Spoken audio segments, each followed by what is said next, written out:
Hey guys, welcome back to the 2 Plus podcast. Last week, Paddy struck a nerve with the 5 most unplayable units in Warhammer the Old World.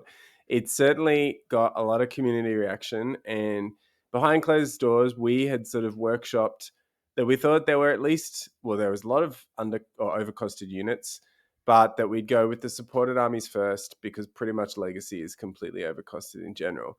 I think that people have spoken, and we're going to return to Legacy and look at the absolute worst overcosted units that make those armies almost completely unplayable. But today I'm going to wrap up the other half of the most unplayable units in Warhammer at the moment. So Paddy ran through 5 of the supported armies. These are going to be the other 5.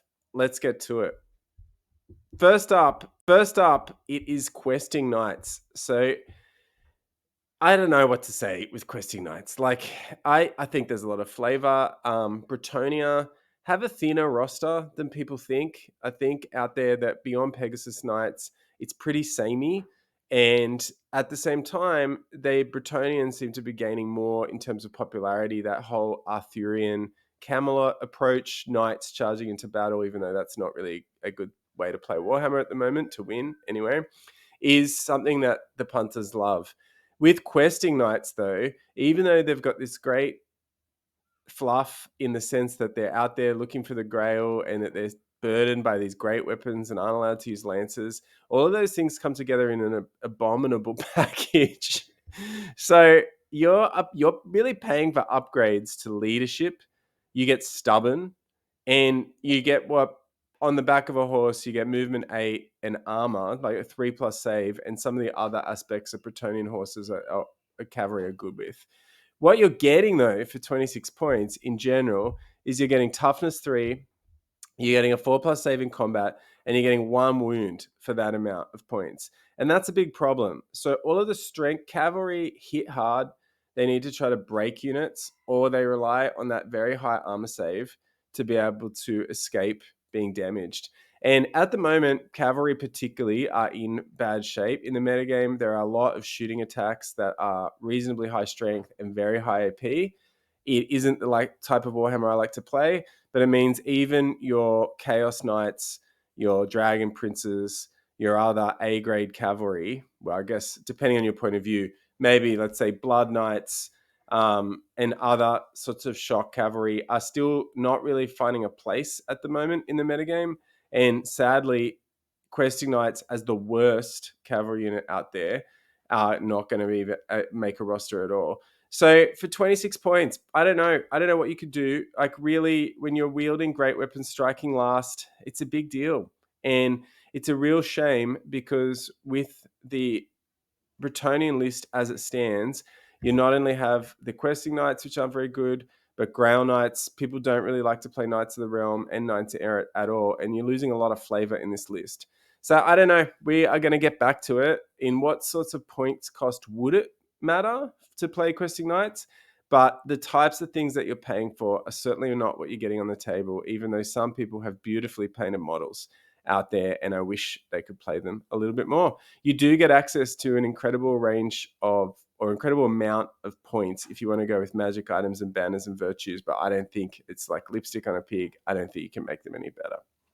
So moving on to an army after my own heart, Shadow Warriors. I am a high elf player, if I can be, and they are degrading in competitive value over time, sadly falling to where Paddy's Wood Elves are as a bit of an afterthought in the metagame.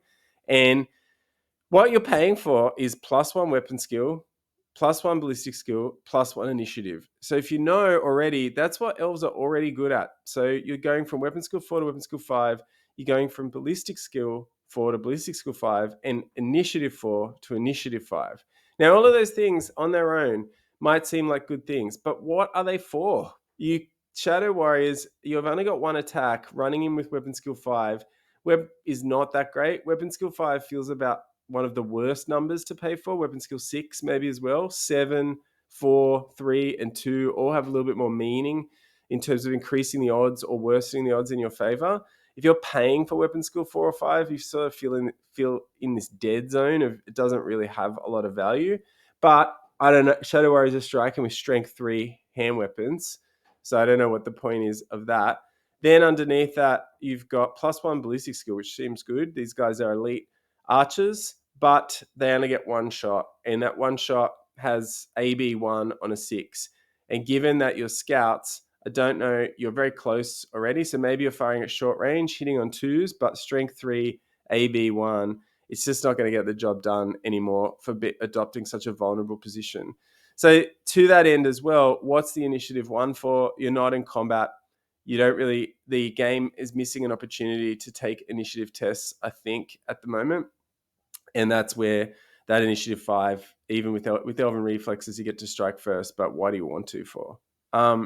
Obviously, Shadow Warriors are overshadowed completely by Sisters of Avalon at the moment, and that's where the GW, you can build either or. Conspiracy about one of those units is always better than the other in the format is something to sort of sink your teeth into if you're that way inclined with Games Workshop, which I quite enjoy, a conspiracy theory about Games Workshop and how they market their models. But right now, the Shadow Warriors are definitely the F tier version of this in the roster. So what do you get for 14 points? 1 attack, 1 shot, toughness 3, light armor. 14 points. We've got to do something about this. We will talk about at what points, if there were 7 points, would you take them? I don't know. Are they just completely useless? Something to think about as well. They're really cool models. Like, I mean, look at that guy. He's like some sort of shredder from the Ninja Turtles version of a high elf, a little bit more mysterious, a bit of an Arabic getup in some ways. They're really missing out on not having them around. They've got a great backstory, being near the Dark Elves and all of that thing. Veteran, another, like, what's the point when you're re-rolling panic tests already? So interesting. A lot of flavor, crap on the table. Then you've seen me play Beastman a lot as well, and I've come to love Senegor. I was very lucky to have a family member who's like, oh, you like Warhammer? I've got these models I used to play with, and they are a metal bloodthirster, metal Senegors. And I looked up how much they cost, so I was very grateful to that family member that I got them for free. What you're paying for with Senegors is movement 8 and swift stride, which is really great. Skirmish, strength 4, toughness 4. On the surface, seems really good. So what's the problem? Well, the problem is for 19 to 23 points, because you don't get any upgrades in the first run through, a third of the time you're drunk or frenzied. And most of the games I've played, I've forgotten to roll on this table. I usually play them as ambushes, so they're coming on late. We're all moving into the game, and the myriad complexities of how the game works, that doesn't really get a lot of help with the rules writing. I don't think I've actually rolled in the 2 or 3 games I've played with them for the drunken table. If you were rolling, I don't know if frenzy is good. Like, I think that you're looking at drunk, where it does nothing. It's sort of like being stupid, and frenzied, which you're going to have to charge in, and we'll get to why that's a disadvantage in a minute, might not be seen at advantages for these models. So for starters, I know it's funny sometimes, but look, like, what's the point of making these sorts of units like mercenaries when you have a simple roll of the dice that can negate the unit altogether? I think some of us would like things like the miscast table and a bit of the comedy or levity even just brought back into Warhammer games with some of the old dice rolling tables. But what we're seeing instead are these sorts of nonsense rolls like, yeah, you won't be stupid most of the time, but when you are, you will lose the game. Full stop. They've brought some of that back down, like panic tests and Fabigo, which I think is great, and the number one thing that the old world does the best, where you're not fleeing automatically on failing a psychology test. I think they need to look at some of these models like Senegors and things like mercenaries and those tables where, you just rolled a 1, so they don't interplay at all. It's a bit ridiculous, really, for a game in 2025. So beyond that, the real kicker, no armor, no AP.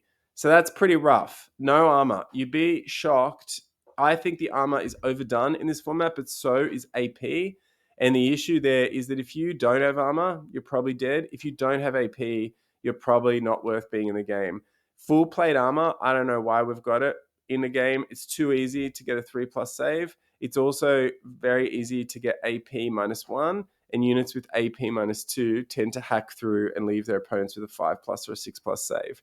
Beyond that, I think that you're looking at this unit for what you're going to get. They can't really fight, or can't shoot. Their ballistic skill's so low. I generally like to take them with throwing weapons because I ambush them. So you come on, you get this strength 4 shot, no AP again, remember. But you're coming on as ambushes, so at least they're useful on the first turn, and it's a bit of flavor. The War Hoof or Goros, Goros doesn't have a shooting weapon. The War Hoof is at strength 5, so you can throw that axe pretty hard. If it hits, it's going to hurt if you're not armored. But beyond that, it doesn't. The odds aren't that great, and you're paying a lot per model. As well, you in combat, stomps are really good, and I actually like the idea of cavalry attacks turning into stomps, striking last. I think that's a great flavor piece for monsters that they hit at the end, but maybe automatically with reduced attacks. So for me, I think turning those things into stomps is really great. But the problem is that these guys have actually surprisingly low initiative for what they are. You'd think they're actually quicker, but they're not. And if one of the ways you can make them more playable is to give them great weapons, but with no armor, you're just dying before those stomps kick through, and those stomps again don't have armor piercing, so you're not doing a lot with them. As you can tell, while I love some of those earlier units, Santa Gores really feels like they missed the boat on this one. Moving on. You might not want to have a soft spot for Cathay, but the Cathayan Sentinel, I think, we were looking at the models, and I like the range. Games Workshop, for whatever you think, put out fantastic models. But I really like the Cathayan Sentinel. I mean, it's massive. It really looks like the army's. Well, I think it gives the army a lot of character. When you're paying for the model, the great weapon's a fantastic weapon, like Games Workshop likes to do. Let's just stack the abilities on the newest army. You can get Killing Blow and Monster Slayer on one model, even though non-new release armies don't get those things fairly or equitably in other points costs. Also, it's pretty much immovable. It's immune to Psych, Unbreakable, and Implacable if you want it to be. So that in itself, in the world of objectives, is fantastic. But just in general, having the confidence to know it's going to stand in the same spot wherever you put it till the end of the turn. And beyond that, the customization is really awesome. Like, you can add flavor to anything. You can give it Plague of Rust in some sort of broken new army setup. You can give it magic resistance. The special abilities are quite interesting and distinct, and give this character, give this unit a role that is different to every other model in the game. Unfortunately, you only get heavy armor. You might be able to pay for a slightly better save, but it's not that great. And when we comp this to the gigantic spawn, you're looking at a massive amount for 230 to 270 points. Once you start to cross 250 points for a model, geez, it better be good. If you're over 200, it's got to be good. So beyond that, I've really come to dislike massive bases tactically. I will, again, talk about Games Workshop really missing the boat on base sizes as the basic underpinning maths of the game. And when you are on an enormous base and can get hit by everything, I think that's a good thing for something like the Cathayan Sentinel. But why aren't dragons or other huge creatures on just as big bases? Because that maneuverability and evasiveness from missile fire or war machine fire, which tends to be the rock to their scissors, is a problem with the game in my mind. The Cathayan Sentinel's going to get hit with everything. I think that's good, but I can't pretend, especially having played Terrorgeist recently, that if you're on a big base, you're at a big disadvantage. Beyond that, like, you really do pay through the teeth for everything with this model. So although those customizations are quite good, they cost a lot. Like, if to be honest, they are a fair cost. So really, like, for this guy, if you'd come in around that 215 point mark, probably more in line with what else is powerful out there of a similar cost. Maybe some of those things need to be up around 240 or something as a centerpiece of your model, which I think would be good, more like a Shaggoth type cost. But really, when you're getting to 270, you're really asking a lot of something that doesn't have a lot of defense baked in. So there you go. I think the Cathayan Sentinel is my penultimate pick for one of the most expensive models of the supported armies. Lastly, geez, it was hard with Tomb Kings, but we arrived at the Kemrian War Sphinx. If you think the Kemrian War Sphinx is okay, it only starts 175 points. You're probably right, because the Tomb Kings roster is ludicrous in the fact that nearly everything is playable at its points cost. In this instance, though, the Cambrian War Sphinx, you're paying for toughness 6. Being a behemoth is good in many ways with its thunder stomps and just general, like even though it's a large target, it gets advantages that a monstrous creature doesn't really get that ends up being a large target. And being undead with Indomitable, Regen, Immunopsych, Unbreakable, those things are pretty good when you've got a lot of wounds on top. And when you're in an army that can be potentially restore those wounds even better. However, you're not really getting a lot of mobility. Move 6 here. It's pretty fat. It's not going very far. Move 6 doesn't do much. The weak stomps, like D3, no impact hits. I mean, the comparison here is probably to a Stegodon. Whether you think an ancient Stegodon or in this case probably just a regular Stegodon is overpriced or not is interesting in Warhammer because it's sort of central to how the Lizardmen play. But here you've got the War Sphinx, which is pretty much worse than the Stegodon, interestingly, in the game. And I think that's the most obviously in the part where you look at stomps and impact. And then, if you want to pay for it, you get a flame weapon, which is at the moment seems more downside than upside. So really, look, this is a bit of a stretch. I know you can get a flying one now, which some people think is even worse. But I think what you're paying for with the War Sphinx has sidelined it, even though it's not as bad as some of these other models because it's less than 200 points and it's a bit flavorful. But the Tomb King's roster is so extraordinarily cheap across the board and so distinct that it's hard to argue that this isn't the worst model in the game.